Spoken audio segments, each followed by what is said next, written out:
dumadaan yan sa tao. Halimbawa, nag-intercede ka. Halimbawa, prayer warrior ka. Halimbawa, nasa member ka ng prayer group, ano? Nag-i-intercede ka. Nagpe-pray ka para sa iba. Dumadaan po yan at para alay sa tao. Pangalawa, pag personal mo naman ang prayer, ang nakikinabang ikaw. Kaya nga tayo maraming mga kahilingan di ba? Marami tayong mga supplication, marami tayong hinihingi sa ating Panginoon, pati yung pagkukontrite natin o yung contrition na humihingi tayong kapatawaran, sa atin ang pakinabang. But, ang worship, kaya natin sinabing worship is the highest form of service. Kapag ito ang ginawa natin at posisyon natin ay paglilingkod, ang lahat ng sinasabi natin, ang nakikinabang ang Panginoon. Panginoon, pinupuri kita, dinadakila kita, pinapasalamatan kita. Nais kitang sambahin ng buong puso at buong kaluluwa ko. God, you are so good. You are so great. Hallelujah. You are holy. Hallelujah. Hallelujah. Let your light shine. Narinig nyo kanina ang bunga ni Sister kanina? Seni, no? Nag-worship siya. Ang bungad niya ay yung liwanag ng Panginoon. Kaya nga pwedeng ang theme ng kanyang topic, ng kanyang worship, let your light shine. Amen? The light of the Lord Jesus, ang liwanag ng Panginoon, yun ang nais niyang, doon niya tayo dinadala. Let your light shine. Or yung paglalakbay na sinasabi niyang naranasan niyo na bang maglakbay sa dilim? Amen? So, tayo every time we worship, nagdi-declare tayo at nagdi-decide saan natin gustong dalhin ang ating congregation, ang ating nililid. Kasi nasa posisyon tayo ng paglilingkod. So kung paglilingkod tayo at posisyon natin ay worship at that time, dapat alam mo kung saan mo dadalhin ang iyong worship. Dapat alam mo kung saan mo dadalhin ang mga nakikinig at nililid mo. Amen po? Kaya kapag tayo nag-worship, it goes directly to our Lord. Siya po mismo ang nandiyan, nakikinig at dumudulog sa atin. Alam niyo po bang ang the Hebrew word for fear, nasasabi kong we grow in reverence and fear to the Lord. The Hebrew word for fear is yare. And it literally means to fear, be afraid, or to revere. Amen po? Kaya nga po, pag di tayo umayos sa ating buhay at pagkatao, yare tayo. Amen? Kapag the Hebrew word for fear is yare, and it literally means to fear, be afraid, or to revere. Kaya pag di po tayo umayos, yare tayo. Amen? So, the other meanings of this word in Hebraic are to stand in awe, to have a deep respect, or honor. So, napakatindi. Ano po? Anong ibig sabihin nun? Yung stand in awe.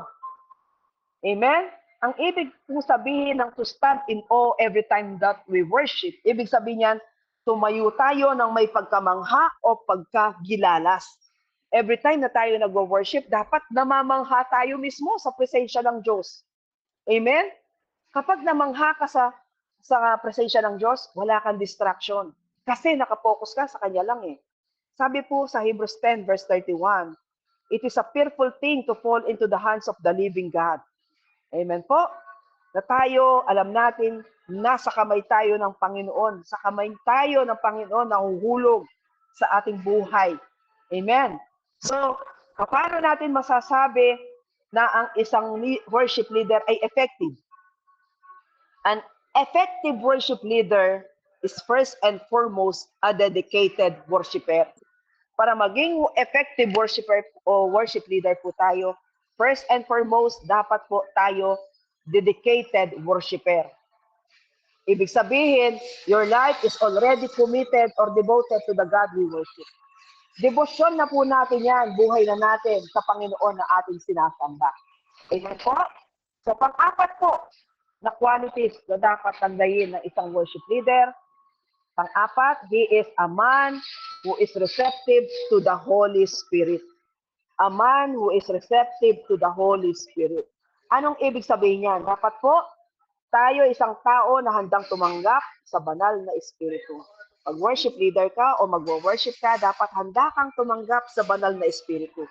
Hindi ka mananangan sa pansarili mong kakayahan, talino, abilidad, lakas, o kung ano pa.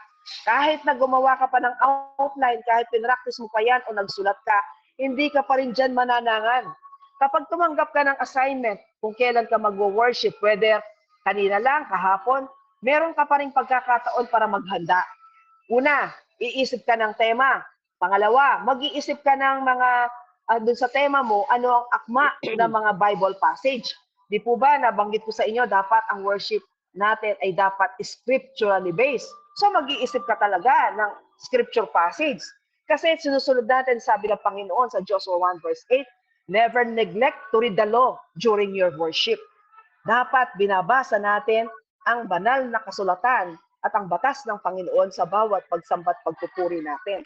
Kaya nga po, ang nangyayari, sa bawat galaw natin, makikita natin na kahit naghanda ka, nandiyan na, nakapresent na sa'yo, nakasulat na yan, including yung mga napili mong mga scripture passage, tapos kung ano ang mga sasabihin mo, sinulat mo, tapos nakakmapa yan sa mga kanta mo, kagaya kanina, binabanggit ni, napansin nyo, ano, nabibigyan niya ng cue, yung ating magpapatugtog na umaalalay, si Sister Violeta po yata umalalay sa kanya ngayon, ano, Sister Violeta Guerrero.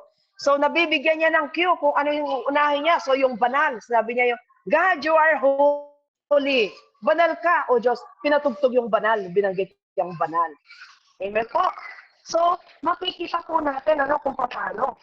Pero, kahit po nakapokus ka o nandyan sa kamalayan mo, kung paano tatakbo ang worship, dapat receptive ka pa rin sa galaw ng banal na espiritu. Ang ibig sabihin, nung ikaw ay maghanda, tinanggap mo ang assignment, nagdasal ka, humingi ka ng wisdom, humingi ka ng inspiration, nagsulat ka ng yung outline, pero kapag ginawa mo na yan, gagalaw pa rin ang banal na Espiritu Santo, tatanggapin mo po siya sa lahat ng kanyang inspiration. Kaya marami kang masasabi na wala dun sa iyong mga pinractice o sa iyong nakasulat.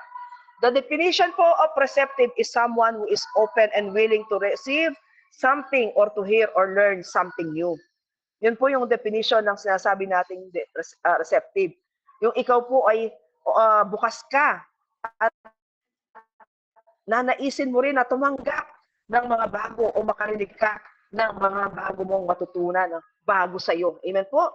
So, an effective worship leader is guided by the Holy Spirit in his daily life. Kumukuha ka ng inspirasyon at sinasangguni mo sa banal na Espiritu. As you grow in your love for God, you will recognize how He moves in the gathering. Habang lumalago ka sa pag-ibig at presensya ng Diyos, mapapansin mo kung paano siya gumagalaw sa lahat ng ginagawa mo. Sa gathering natin, sa prayer meeting, mararamdaman mo yan. Alam mo, kapag sobrang na-bless, alam mo kung paano gumalaw ang Panginoon sa pamamagitan ng banal na Espiritu. You will feel where God wants you to bring the congregation into His presence. Amen? May naramdaman ka na meron kang kailangang matouch na mga buhay, may sasabihin sa iyo ang banal na Espiritu o ipaparamdam sa iyo, ipapaabot sa iyo, at magpapagamit ka sa Kanya, lalabas yun. Amen po? Alam nyo, naalala ko po, no, nung ako po ay mabigyan ng training sa worship dito po sa CCL na aking kinabibilangan, the Center for Christian Leadership. So natutunan po namin doon sa training, bukod sa mga ibang technicalities, yung mga postures and principle, ang isa po sa principle na natutunan ko, kapag tinanggap mo ang assignment mo na ikaw ang mag-worship leader, you will have to do all the preparation. Magdarasal ka, magbabasa ka ng Biblia, even nag-fasting pa ako noon. Amen po. Para maging mas effective and highly spiritual ang aking gagawin. And then, gumawa po ako ng outline. Yung outline ko, nilagay ko po sa clear book kasi isa po yan sa tinuro sa amin, lalo na kung baguhan ka, safe po yan, nalalagay mo sa clear book, nakatype ng malaki para pwede mong kung nasa podium ka, nandun lang sa harap ka niyan, yung hindi halata na ginaglance mo yan, lalo na po kung nasa actual prayer meeting ka. So since nasa actual prayer meeting at personal po ang aking gagawing pamumuno, and first time ko, grabe mga kapatid. Sabi nga, kidding aside, parang nakaka-autistic ng pakiramdam. Alam niyo po ba yung nakaka-autistic? Walang pwedeng ko mausap sa'yo, lalo pag malapit ng mag-umpisa na mag-worship ka. Kabadong-kabado ka. Hindi mo alam kung paano ang nararamdaman mo. Nanlalamig ka, tapos ang audience mo na ililid mo, halos nasa 100. Ang dami nang umattend sa prayer meeting. At alam ko, mahuhusay itong mga to. Nandun yung mga leaders namin. At may bumisita pang ibang chapter.